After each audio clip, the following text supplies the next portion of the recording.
صحابہ کی اہمیت اور کیا ہے؟ ایک تو رضی اللہ عنہ، اللہ ان سے راضی و اللہ سے راضی ہو گئے نا. ان کی ایک فضیلت ایک اور ہے. اللہ فرماتے ہیں کہ ہم صحابہ سے تو راضی ہیں مگر صرف صحابہ سے راضی نہیں ہیں. ایک اور خوشخبری ہے صحابہ کے متعلق. جو لوگ صحابہ کی اتباع کرے، پیروی کرے، اللہ کہتے ہیں میں ان سے بھی راضی ہوں. یہ بات کہاں ہی قرآن میں بہت سارے مقام، ایک مقام کی آیت عرض کرتا ہوں، سورہ توبہ کی ہے یہ. والسابقون الاولون من المہاجرین والانصار والذین اتبعوهم باحسان رضی اللہ عنہم. جو لوگ ہجرت میں یعنی مکہ چھوڑنے میں آگے بڑھے، پہل کرے ایمان کے لیے، دین کے لیے چھوڑنے گئے، سب چھوڑ کے چلے جا رہے ہیں، انہیں کہتے ہیں مہاجر والانصار. انصار مدینے کے جو لوگ تھے انصار، یہ لوگ جب گئے مدینے میں خالی ہاتھ تھے، اور مدینے کے صحابہ نے جو ان مہاجرین کی جو خدمت کی، خدمت میں آگے بڑھے، ایک سے ایک آگے بڑھے. اللہ ان دونوں کو فرمایا ہے ہم ان سے راضی ہیں. نہ صرف ان سے راضی ہیں بلکہ قیامت تک کے لیے جتنے انسان بھی آنے والے ہیں اگر ان کے راستے پہ چلیں گے تو بھی اللہ ان سے راضی ہوگا. یہ ہے صحابہ کا معیار.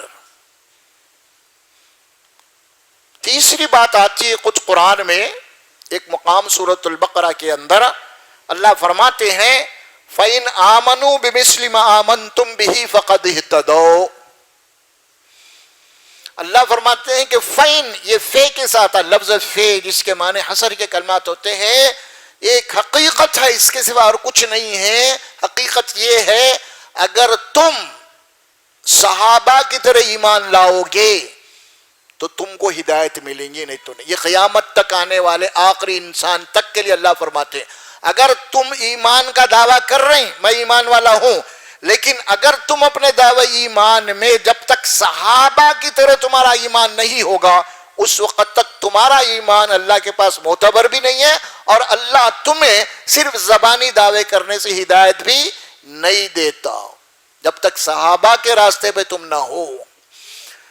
تو اللہ تبارک و تعالیٰ نے دین اسلام کی نبوت کے بعد ہمارے لیے صحابہ اکرام کے اجماع کو کیا کر دیا؟ ماڈل بنا کے رکھ دیا. تو صحابہ اکرام کون ہیں؟ صحابہ اکرام رسول اللہ صلی اللہ علیہ وسلم کے ساتھی ہیں. اور صحابہ اکرام کی یہ جماعت کون سی جماعت ہے؟ یہ صحابہ اکرام کے جماعت رسول اللہ صلی اللہ علیہ وسلم کی تیار کردہ جماعت ہے.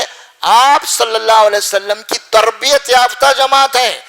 ایک ایک صحابی کی آپ نے تربیت کی ہے.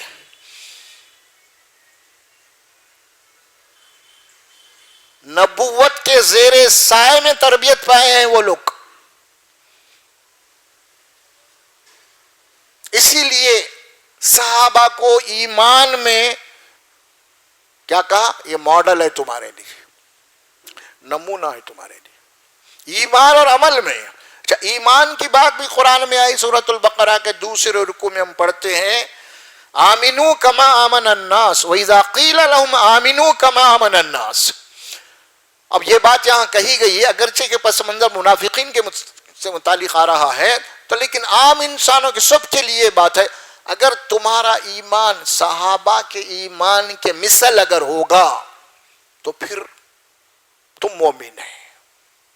تم زبان سے تو کہہ رہے میں ایمان والا ہے مسلمان، لیکن اگر تمہارا ایمان اگر صحابہ کی ایمان کی طرح نہیں ہے، تمہارا عقیدہ صحابہ کے عقیدے کے مطابق نہیں ہے، اگر تمہاری عملی زندگی صحابہ کے مطابق نہیں ہے تو پھر اللہ کے پاس آپ مومن نہیں ہو سکتے. قرآن کا فیصلہ ہے اور قرآن کا فیصلہ اللہ کا فیصلہ ہے. صحابہ. آئیے اب آگے چل کے ہم دیکھتے ہیں کہ والذین محمد الرسول اللہ والذین معاہ اشداء علی الکفار رحماء بینہم تراہم رکعا سجدا یبتغون فضلا من اللہ ورضوانا. ترجمہ ہم پڑھ لیں گے.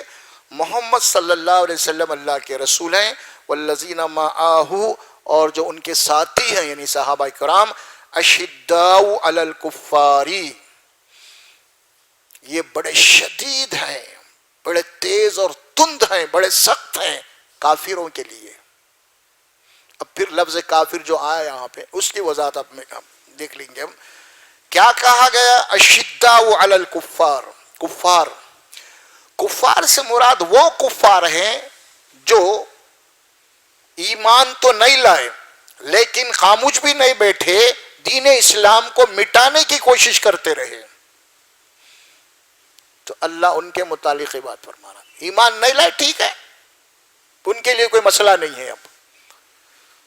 لیکن یہاں جن کفار کی بات کہی جا رہی ہے اشداء علی الکفار، وہ کفار جو ایمان تو نہیں لائے لیکن ایمان والوں کے دشمن بن گئے، دین اسلام کو مٹانے کی کوشش کرے. تو ان کے وہ دشمن تھے، بڑے سخت تھے، ان کے لیے لوہے کے چنے ثابت ہوئے، اور بڑی شد اور مد کے ساتھ پہاڑ کی چٹانوں کی طرح صحابہ کرام ان لوگوں کے سامنے ٹھہرے گئے. کن کے؟ وہ کفار. اب کفار بولے تو عام سے بھی آتے ہیں نا، اب یا نہیں، اس کو سامنے رکھیے بھلا جو پوائنٹ آؤٹ کر کے بتا رہے ہیں ہم. وہ کفار اشداء علی الکفار، بڑے شدید تھے، سخت تھے. دوسرا جملہ کیا ہے؟ رحماء بینہم، اور آپس میں جو ایمان والے تھے ان کے لیے کیا تھے؟ بڑے رحیم تھے، بڑے رحمت والے تھے، بڑی پیار و محبت کرنے والے تھے، بڑے شفیق تھے، بڑے نرم دل تھے. یہ آپس میں ایمان والوں کے لیے، اور کفار کے لیے بڑے سخت تھے. اس کے اوپر بھی انشاءاللہ ہم گفتگو کریں گے کہ آگے آیت کا اور ترجمہ دیکھ لیں گے ہم کیا ہے. صحابہ کا جو تعارف ہو رہا ہے نا، یہ ہے رحماء بینہم تراہم رکعا سجدا. تم انہیں دیکھو گے صحابہ کرام کو، ان کی جو زندگیاں ہیں ہمیشہ رکعا سجدا، اللہ کے آگے رکوع میں ہے، سجدے میں ہے، عاجزی میں ہے، طویل سجدے ہو رہے ہیں. یہ صحابہ کرام کی ایکٹیویٹیز کو اللہ بتا رہے ہیں. اللہ خود بتا رہے ہیں. دیکھیے آپ، کوئی اور نہیں بول رہا، کوئی مورخ نہیں لکھ رہا، نہ کوئی راوی بول رہا، ڈائریکٹ اللہ بول رہے ہیں کون ہے صحابہ، تم انہیں دیکھو گے وہ رکوع میں سجدوں میں طویل. اللہ خود بولا جن کے آگے وہ رکوع کر رہے ہیں وہ خود کہہ رہا ہے، جن کے آگے وہ سجدہ کر رہے ہیں وہ خود کہہ رہا ہے کہ تم انہیں دیکھو گے کہ بڑے رکوع اور سجود میں ہیں یہ لوگ. یہ صحابہ کا تعارف خود اللہ کروا رہے ہیں ڈائریکٹ. اور کس سے کروا رہے ہیں؟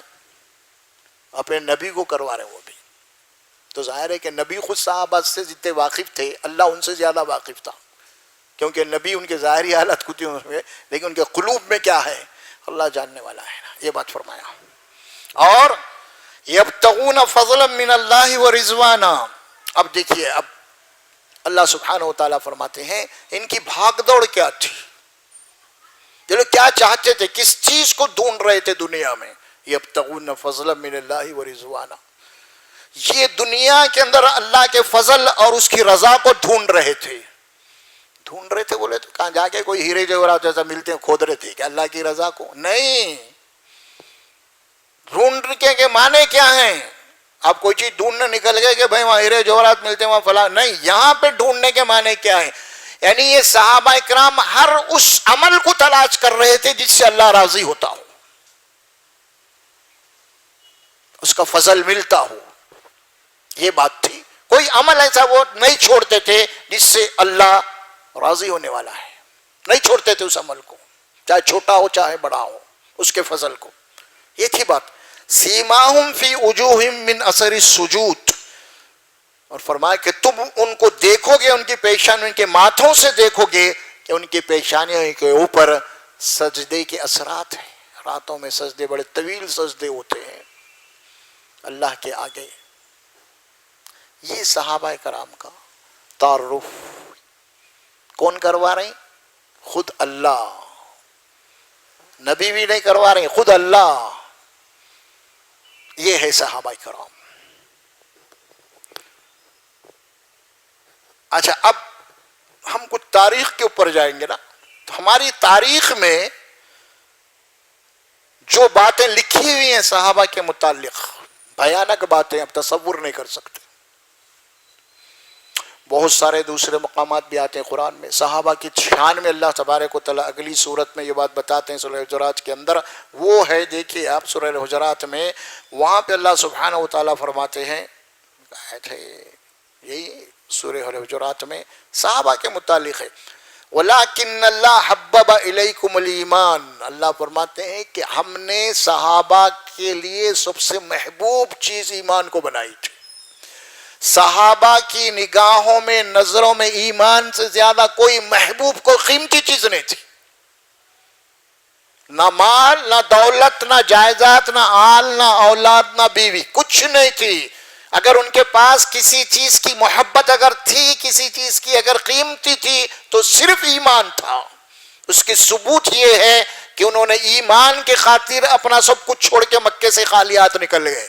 اپنے گھروں کو چھوڑ دیا، اپنے وطن کو چھوڑ دیا، اپنے کھجور کے باغات کو چھوڑ دیا، اپنے بیوی بچوں کو بھی چھوڑ دیا. انہوں نے مہاجر بن کے نکل گئے.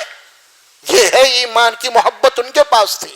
صحابہ اللہ فرماتے ہیں بات ایمان وَزَيَّنَهُ فِي قُلُوبِكُمْ. اللہ فرماتے ہیں ایمان کو تو ہم نے ان کے دلوں میں ایک مزین کر دیا تھا. ایمان کو ہم نے صحابہ کے دلوں میں کیا کر دیا تھا؟ مزین کر دیا تھا. ایمان کی زینت ان کے دلوں میں تھی. جس طرح کسی چیز میں ہیرے اور جوہرات کو آپ جوڑتے ہیں نا، اس طرح ایمان کو اللہ نے ان کے دلوں کے اندر جناب چبو دیا تھا. دلوں کے ایمان خود اللہ فرماتے رہے ہیں. اور اس کے بعد فرمایا کہ وَكَرَّهَ إِلَيْكُمُ الْكُفْرَ وَالْفُسُوقَ وَالْعِصْيَانَ. اور صحابہ کرام کے دلوں کے اندر اللہ فرماتے کفر اور فسوق کو اللہ تبارک و تعالیٰ بڑا ناپسندیدہ بنا دیا. سب سے زیادہ کوئی چیز ناپسند تھی صحابہ کرام کو، وہ کفر تھا، حق کا انکار تھا. اور والفسوق، اور کیا تھی؟ اور گناہ تھے، گناہ. اور والعصیان، نافرمانی. سب سے زیادہ کوئی چیز اگر صحابہ کرام کے دلوں میں اگر کوئی مکروہ کوئی چیز تھی اگر تو یہ تھی. اللہ فرماتے ہیں. اور اس کے بعد اللہ فیصلہ سنا دیا ان کے متعلق. وہ کیا تھی؟ اولئک هم الراشدون. یہی لوگ ہدایت یافتہ تھے. سند آ گئی صحابہ کی. صحابہ اصحاب رسول صلی اللہ علیہ وسلم. دیکھیے آپ، اور اسی صورت میں اگلی آیات میں آگے چل کے فرمایا صحابہ کے متعلق انما المؤمنون الذين آمنوا بالله ورسوله ثم لم يرتابوا وجاهدوا باموالهم وانفسهم في سبيل الله اولئك هم الصادقون. حقیقی مومن تو وہ تھے یا وہ ہیں کون؟ جو اللہ اور اس کے رسول کے اوپر ایمان لانے کے بعد ثم لم يرتابوا، پھر نہیں کرے گا، کبھی بھی شک نہیں کرے. وجاہدوا باموالہم وانفسہم، اور اپنے جان اپنے مالوں سے اللہ کے راستے میں جہاد کے اپنے جان و مال کو کپا دیا. انہوں نے کپایا، انہوں نے اپنے آپ کو. صحابہ کے متعلق بات آئی، فرمایا انفسہم فی سبیل اللہ کے راستے میں اولئک هم الصادقون. یہی سچے ایمان والے تھے. یہ قرآن کہہ رہا ہوں، قرآن. اچھا، یہ سب باتیں آ گئی. ایک صحابہ کی اور ایک آیت میں آپ کو دوں. بہت سارے آیات ہیں ویسے، میں آپ کو صحابہ کے متعلق جو بات فرما رہا ہوں سن لیجئے آپ. ایک آیت آتی ہے سورہ، اسی میں ہے سورہ الفتح کے اندر. ایک واقعہ پیش آیا تھا رسول اللہ صلی اللہ علیہ وسلم کے دور میں، جسے ہم کہتے ہیں صلح حدیبیہ. اللہ کے نبی صلی اللہ علیہ وسلم مکے سے 1200 یا 1400 صحابہ کے ساتھ جناب علی عمرہ کرنے کے لیے نکلے تھے. تو صلح حدیبیہ کے اطلاع اہل مکہ کو پہنچ گئی تھی. تو صلح حدیبیہ کے قریب جب آئے تھے تو مکے کے اندر سے آئے کچھ لوگ، آ کے انہوں نے یہ پیغام دیا کہ آپ مکے میں داخل نہیں ہو سکتے، مکے میں داخل نہیں ہو سکتے آپ. تو رسول اللہ صلی اللہ علیہ وسلم جو مقام تھا وہیں پہ رک گئے، جس کا نام ہے صلح حدیبیہ، جس کا نام ہے وہ مقام تھا. اچھا، بس یہ بات آئی تو میں تفصیلات تو نہیں کر سکتے اتنے وقت کی وجہ سے، صرف اصل بات پہ آ رہا ہوں میں. اس کے بعد جب یہ بات ہوئی تو اللہ کے نبی صلی اللہ علیہ وسلم حضرت عثمان نے غنی کو مکہ بھیجا کہ جا کے تم جو ہے وہاں جاؤ اور جا کے جو ہے اصل ماجرہ کیا ہے بتاؤ. ہم کوئی جنگ و جدال کے نہیں آئے، ہم صرف اللہ کے گھر کا طواف کرنے آئے ہیں، اس کے بعد ہم چلے جاتے ہیں۔ تو جا کے تو پہلا حضرت عثمان گئے، اور جانے میں پھر واپس آنے میں تاخیر ہو گئی حضرت عثمان کو، تو پھر یہ غلط افواہ پھیل گئی کہ حضرت عثمان کو قتل کر دیا گیا، غلط افواہ پھیل گئی، آپ تک پہنچی۔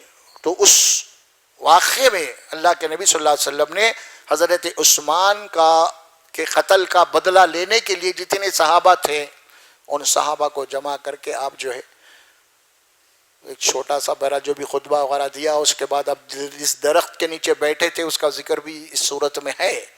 تو بہرحال پورے صحابہ کرام سے آپ نے بیعت لیا کہ اب ہم حضرت عثمان کا بدلہ لیں گے۔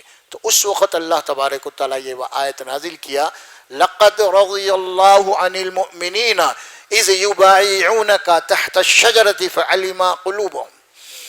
یقیناً اس میں کوئی شک نہیں ہے 1400 یا 1200 صحابہ کرام رسول اللہ کے ہاتھ میں بیعت کر رہے ہیں۔ اللہ فرماتے کوئی شبہ نہیں، ان سارے صحابہ سے میں راضی ہوں۔ لقد رضی اللہ، اور اللہ یہ بھی بول دیا ان کے دلوں میں کیا ہے وہ بھی جانتا ہوں میں، لہٰذا میں ان سب سے راضی ہوں۔ لیکن یہ بھی شہادت آ گئی قرآن کی صحابہ کی شان میں، یہ صحابہ کرام۔ اب ہم تاریخ میں آئیں گے کچھ، یہ تو ساری قرآن بولا میں آپ کے سامنے۔ اب تاریخ، حضرت تاریخ میں کہاں سے آئیں گے ہم؟ حضرت عمر کا قتل ہوا ہے نا، خلیفہ کا، کہاں ہوا؟ مسجد میں ہوا، مصلی پہ ہوا، نمبر 1۔ نمبر 2، حضرت عثمان کا قتل ہوا، کہاں ہوا؟ مدینے میں ہوا، ان کے گھر کو گھیرا ڈال کے ہوا، نمبر 2۔ نمبر 3، حضرت علی کا قتل ہوا، آپ فجر کی نماز میں مسجد کو جا رہے تھے، آپ کوفہ میں تھے، تو راستے میں آپ کا قتل ہوا۔ حضرت علی کے بعد آپ کے سب سے بڑے بیٹے حضرت حسن کو خلیفہ بنا لیا گیا، بہرحال ان کی شہادت کے بعد۔ تو بہرحال حضرت حسن کو بھی قتل کرنے کی کوشش کی گئی، لیکن وہ بچ گئے، بچ کے بہرحال وہ طبعی ان کے انتقال ہوا۔ اسی کی آخری کڑی ہے واقعہ کربلا، کیونکہ اس وقت سب سے بڑی 2 طاقتیں تھیں، ایک ایرانی ایمپائر، پرشین ایمپائر، اور ایک رومن ایمپائر، روم۔ یہ 2 سپر پاور طاقتیں تھے اس زمانے کے اندر، اور امت مسلمہ نے یہ 2 سپر پاور طاقتوں کی اینٹ سے اینٹ بجا دی، سپر پاور طاقتیں، اور اسلام کے نیچے سرنگو ہو گئی، وہ لوگ ہتھیار ڈال دیا، مغلوب ہو گئی۔ اس کے بعد اب انہوں نے دیکھا کہ مسلمانوں کی تلوار کا مقابلہ ہم نہیں کر سکتے، اب لہذا اب سازشیں شروع کی انہوں نے کر کے سب سے پہلے ایران کا انتقام لینے کے لیے ایک ایرانی کو تیار کیے، اس کا نام تھا فیروز ابو لولو، ایرانی تھا، فیروز اس کا نام تھا۔ حضرت عمر کو اس نے قتل کیا، اسی لیے شہید محراب آپ کہلاتے ہیں، محراب میں آپ مصلی پہ شہید ہوئے۔ دوسرا شخص تھا جو حضرت عثمان کو قتل کیا، یہ ایک نصرانی تھا، عبداللہ بن سبا بن شمعون۔ یہ بھی مسلمان کا نام لے کے اسلام میں داخل ہوا، تو بہرحال شہید ہوئی۔ تیسرا شخص تھا یہودی، جس نے مسلمان کا نام رکھ لے کے مسلمانوں کے اندر داخل ہوا، اس کا نام تھا عبد الرحمن ابن ملجم، حضرت علی کو شہید کیا۔ یہ سازشیں چلتی آئی، انہوں نے قتل تو کیا، ان لوگوں ٹارگیٹ بنایا انہوں نے کہ دیکھو کہ مسلمانوں کے جو اعلیٰ ذہین جو لوگ ہیں، انٹلیکچل لیول پہ جو لوگ دماغ ہیں ان کی لسٹ بنا کے انہوں نے ٹارگیٹ بنا کے کس کس کو قتل کرنا ہے، اور وہاں پہ شام میں حضرت امیر معاویہ بھی تھے، ان کو بھی ٹارگٹ بنایا، لیکن وہ بچ گئے، ان کے اوپر بھی وار ہوا، فجر کی نماز کو آپ جا رہے تھے، وار ہوا لیکن وہ بچ گئے۔ تو بہرحال یہ ساری باتیں آپ کے سامنے آئی، تو مسلمانوں کا انہوں نے مقابلہ نہیں کر سکے، اس کے باوجود بھی تو اب انہوں نے یہ طریقہ اختیار کیا کہ مسلمانوں کو میدان میں نہیں مار سکتے، اب کرنا کیا ہے؟ اب کرنا یہ ہے کہ مسلمانوں کو آپس میں غلط فہمیوں کا شکار بنا دو۔ اب یہ کیا انہوں نے، تاریخ لکھی بعد میں انہوں نے، وہ کارنامے سارے کیے انہوں نے، اس کے بعد آپس میں مسلمانوں کے، صحابہ کرام کا یہ دور چل رہا، ابھی دور نہیں جائیے آپ، تاریخ مسلمانوں کی تاریخ میں دو بڑے جنگوں کا ذکر ملتا ہے جو خود صحابہ کرام آپس میں لڑے، ایک ہے جنگ جمل، جنگ صفین جس کا نام ہے، اور جنگ صفین جو لڑی گئی اس کے اندر حضرت علی ایک طرف ہیں، حضرت امام معاویہ ایک طرف ہیں، حضرت علی کی طرف بھی صحابہ ہیں، امام معاویہ کی طرف بھی صحابہ ہیں، اور وہ دونوں لڑے، دونوں جنگ ہوئی، دونوں میں کون ہے لڑنے والے؟ ادھر امام معاویہ صحابی رسول ہیں، ادھر بھی صحابی رسول ہیں، لڑے، تاریخ میں بتا رہا ہوں میں، یہ لکھی ہوئی ہے۔ سو دوسری جنگ ہوئی، اس میں اسے جنگ جمل آپ کہتے ہیں، جمل کے معنی اونٹنی کے ہے، یعنی مطلب یہ ہوا حضرت عائشہ صدیقہ رضی اللہ تعالیٰ عنہا کو فوج کا کمانڈر بنایا گیا اور اونٹ پہ بٹھایا گیا، اونٹ کے اوپر سے آپ ہدایت دے رہی تھی، اور کس میں ہوئی جنگ؟ کس میں ہوئی؟ دونوں میں۔ کون تھے دونوں؟ ادھر حضرت علی تھے اور ادھر حضرت عائشہ تھے، ادھر ماں ہے ادھر بیٹا ہے، ادھر امہات المومنین ہیں اور ادھر خلیفۃ الرسول داماد رسول ہیں، اور دونوں میں جنگ ہوئی۔ تو دونوں جنگوں میں مورخین لکھتے ہیں 80,000 مسلمانوں کے گردنیں اڑا دی گئی، اور کون تھے دونوں طرف؟ کوئی بھی اس میں یہودی نہیں تھا، کوئی بھی کافر نہیں تھا، کوئی بھی مشرک نہیں تھا، مارنے والا بھی مسلمان تھا، مرنے والا بھی مسلمان تھا، اور کون سے مسلمان تھے؟ عام مسلمان نہیں تھے، وہ مسلمان تھے جن کا ذکر اللہ کر رہے ہیں۔ اگر آج ہم لڑ رہے ہیں تو ٹھیک، کوئی مسئلہ نہیں ہے، لیکن وہ صف اول کے مسلمان، اللہ کے نبی صلی اللہ علیہ وسلم جن کی تربیت دے کے گئے، وہ مسلمان جن کی گواہی قرآن دے رہا ہے کہ وہ کافروں کے لیے بڑے سخت ہیں اور آپس میں اپنے بھائیوں کے لیے بڑے رحیم اور بڑے شفیق ہیں وہ، اور یہ کہتے ہیں تاریخی ہمارے، انہوں نے گردنیں ماری ہیں آپس میں۔ آپ تاریخی واقعات کو صحیح مانیں گے یا قرآن کو صحیح مانیں گے؟ آپ کس کو مانیں گے؟ آپ وہ تاریخی واقعات بھی جناب 200, 250, 300 سال کے بعد لکھی گئی ہیں، سارے دشمنہ لکھے آپ کے، وہ ٹھیک ہے، اس میں صحیح واقعات بھی، ایسی کوئی بات نہیں ہے۔ ہر جھوٹ لکھنے والا کچھ صحیح باتیں لکھ کے ہی جھوٹ لکھتا، انہیں سمجھ میں آ رہا؟ ہر جھوٹ بولنے والا پہلی دفعہ سچ بولتا انہیں۔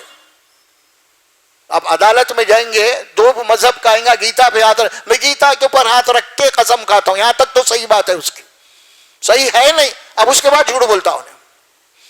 تو صحیح بات بولنے والا پہلے کیا کرتا ہے؟ جھوٹ بولنے والا صحیح کا سہارا لیتا ہے۔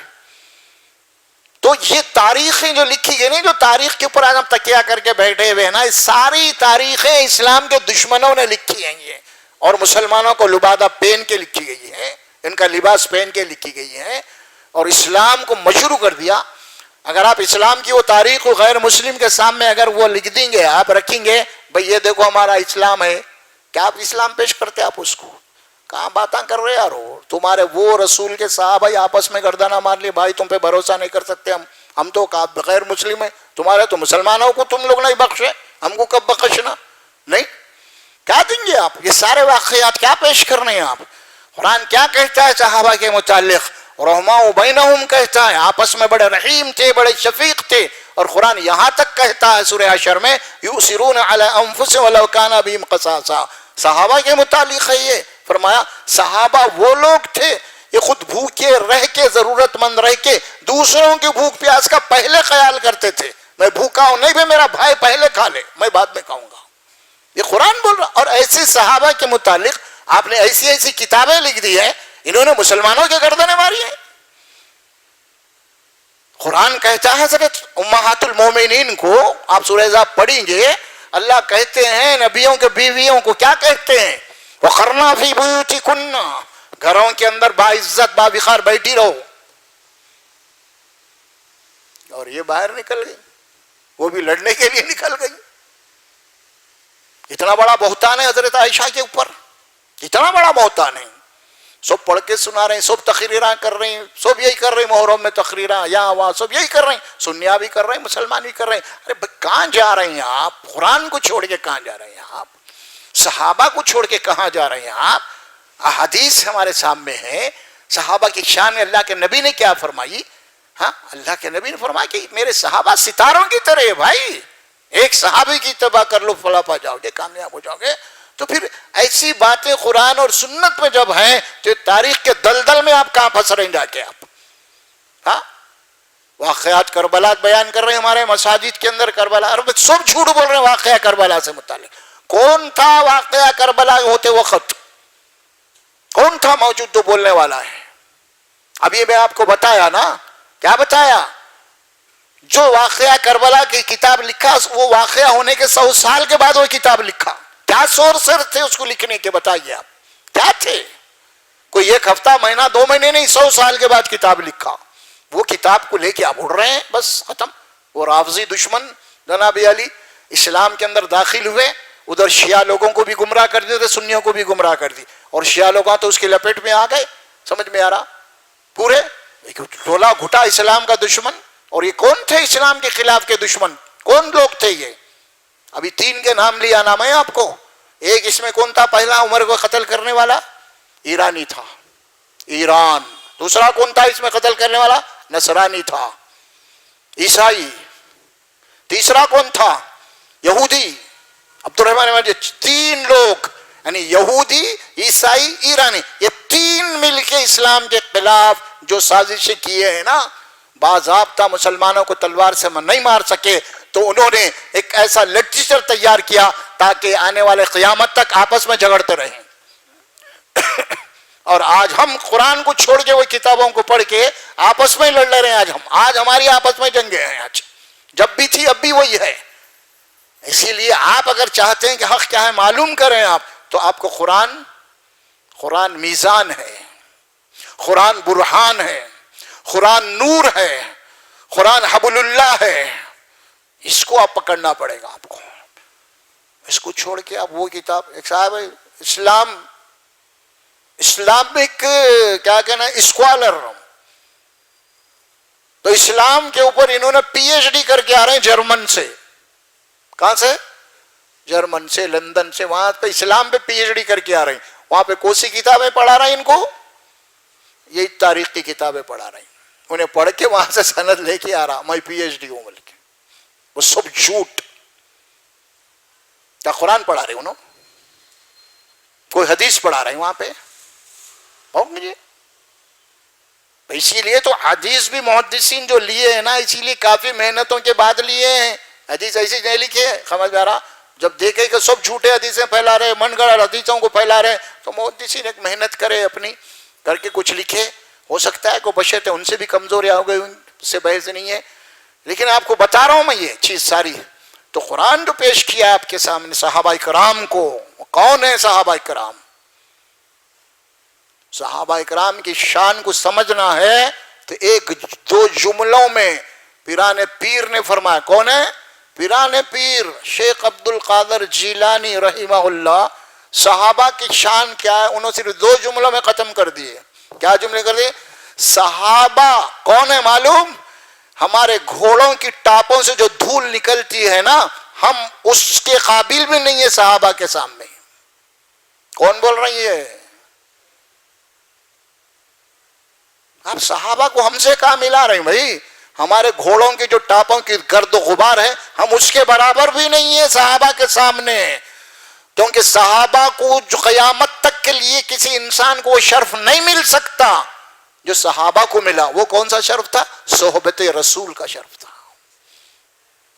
نبی کے ساتھ اٹھنے اور بیٹھنے کا شرف تھا. کیا قیامت تک یہ شرف کسی کو مل سکتا؟ نہیں مل سکتا. وہ شرف صرف انہی کو تھا، اور اللہ نے ان کو چن لیا تھا اس کام کے لیے. اسی لیے حق معلوم کرنا ہے تو آپ پہلے یہاں آنا پڑے گا. یہ ہے قرآن. یہاں صحابہ کی شان کیا ہے, حق کیا ہے, ابھی بتایا. دو چیزیں الگ ہیں ہمارے پاس, دین الگ ہے, تاریخ الگ ہے. دین وہ ہے جو رسول اللہ صلی اللہ علیہ وسلم کی زندگی میں تھا. آپ جب تک دنیا میں تھا, جب تک جو بھی معاملات وہ دین ہے. اس کے بعد جو بھی آپ کے پاس آئے وہ کیا ہے, وہ تاریخ المسلمین. تاریخ الاسلام بولے تو پھر وہ دور نبوت میں آ جاتی بات. اسلام کی تاریخ, اسلام تو اللہ کا دین ہے. نہیں, اس کے بعد تاریخ المسلمین یعنی مسلمانوں نے جو تاریخیں لکھی, آج تک لکھی ہوئی تاریخیں. پورا مغول دور گزرا, عثمانیہ خلافت گزری, مسلمانوں کی حکومت, اس میں جو تاریخیں لکھی گئی ہے نا, جیسے ہمارا دور گزرا ہے پہ 200 سال آصفیہ, وہاں پہ تاریخیں لکھی گئی تو اسے میں مسلم تاریخ کہا جائے گا. دور خلافت میں جو تاریخیں لکھی گئی ہیں وہاں پہ عثمانی دور میں, اسے بھی تاریخ المسلم کہا جائے گا. ہاں, ساری مسلمانوں کے جہاں بھی حکومتیں ہیں اس میں جو لکھی گئی وہ سب تاریخ المسلمین ہوگا, تاریخ اسلام نہیں ہوگا. تاریخ اسلام وہ دور ہے جو رسول اللہ صلی اللہ علیہ وسلم کا دور ہے, وہ سب قرآن میں ہے, آپ کے ارشادات میں ہے وہ. اسی لیے ایک اہم بات تھی, میں آپ کے سامنے اس بات کو اسی لیے تفصیل سے رکھا کیونکہ ماہ محرم میں صحابہ کے اوپر جو ہے لوگ کچھ نازیبا الفاظ استعمال کرتے ہیں, تبرہ کرتے ہیں, ان کے خلاف بولتے ہیں. سمجھ میں آ رہا؟ 2-3 جملے عرض کرتا ہوں, صرف سن لیجئے. آپ برداشت بھی نہیں کر سکتے. آپ جھوٹی باتیں ہیں مگر کتابوں میں ہے, اور کتابوں میں پڑھ کے لوگ اس کو بولتے ہیں. حضرت عمر فاروق رضی اللہ تعالیٰ ممبر پہ خطبہ دے رہے تھے. حضرت حسن یا حسین حضرت آئے مسجد میں. سوچیے آپ بات کا کتنی وہ ہے. تو جیسے وہ آئے حضرت حسین, انہوں نے کہا ہے, کیا کہا انہوں نے سنے آپ کبھی, میرے نانا جان کے ممبر سے اتر.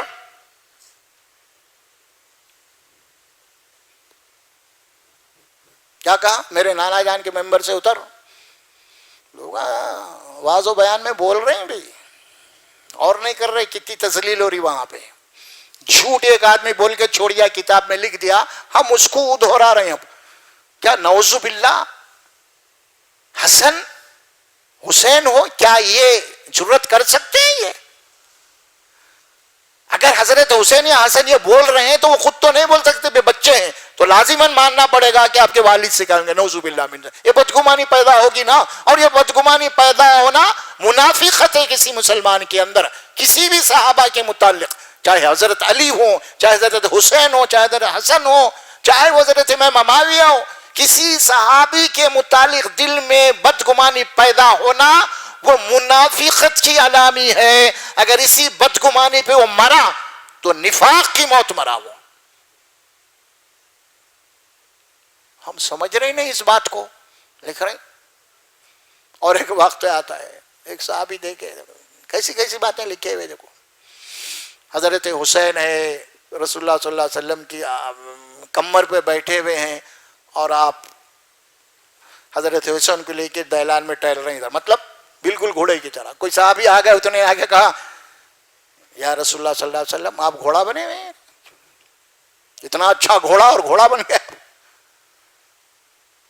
کیسا کیسا گھڑے دیکھو آپ لوگ, بہت اچھا گھوڑا ہے, یعنی اللہ کے نبی کو گھوڑا بنا دیے.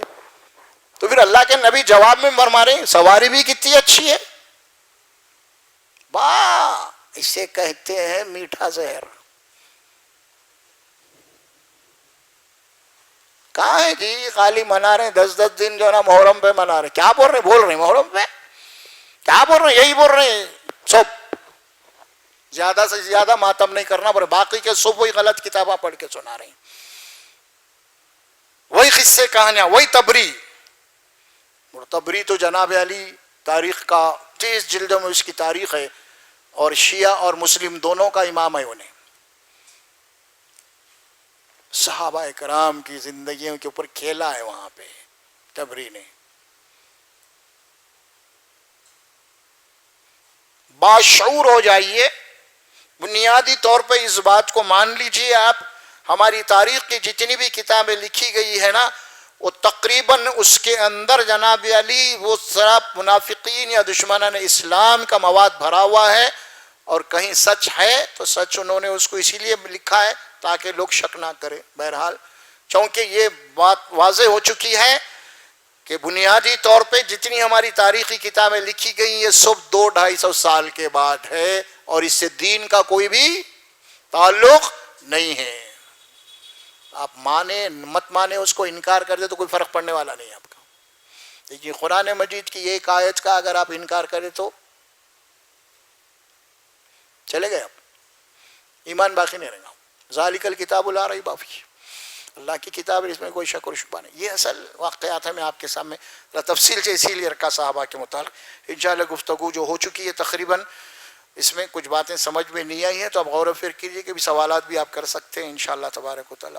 بارک اللہ لی ولکم فی القرآن العظیم ونفعنا وإیاکم بالآیات والذکر الحکیم، وقولوا قولی ھذا استغفر اللہ لی ولکم ولسائر المسلمین برحمتک یا ارحم الراحمین۔